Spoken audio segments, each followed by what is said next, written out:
زندگی کے کٹھن حالات میں اگر 3 کلمات آپ کو نہ بھولیں تو تمہارا رب تمہیں نہیں بھولے گا۔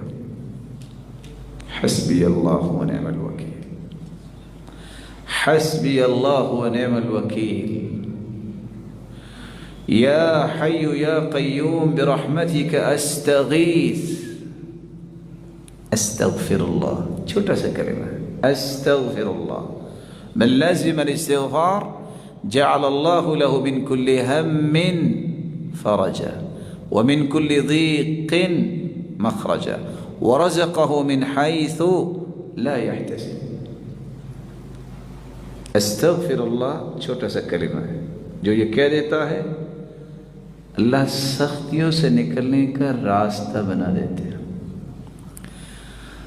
ہر مشکل کو آسانی میں بدل دیتے ہیں، اور وہاں سے اللہ عطا کرتے ہیں جہاں انسان نے کبھی سوچا نہیں ہوتا۔ میں اتفاق سے کراچی درس پہ گیا، جو ہی ہم گاڑی سے اترے، حالات بھی کراچی کے ویسے ہی ہیں، اللہ تعالیٰ مہربانی فرمائے، تو ایک شخص آ کہتا ہے مولانا میں آپ کے ساتھ جانا چاہتا ہوں۔ ساتھی بھی پریشان ہو گیا کہ یہ کون ہے جو کہہ رہا ہے، کہتے ہیں بس 2 منٹ مجھے دیجیے، یہ میرے استغفار کی گاڑی ہے۔ کہ کیا مطلب؟ کہتے یہ میرے استغفار کی گاڑی ہے۔ میں نے کہا میں سمجھا نہیں۔ کہا میں نے درس سنا تھا استغفار پہ، میں نے 25,000 جمع کیا تھا کہ کوئی کام کروں گا، جس کو میں نے دیا وہ لے کے بھاگ گیا۔ میں نے وضو کیا اور مسجد میں بیٹھ گیا، میں نے استغفار شروع کر دیا،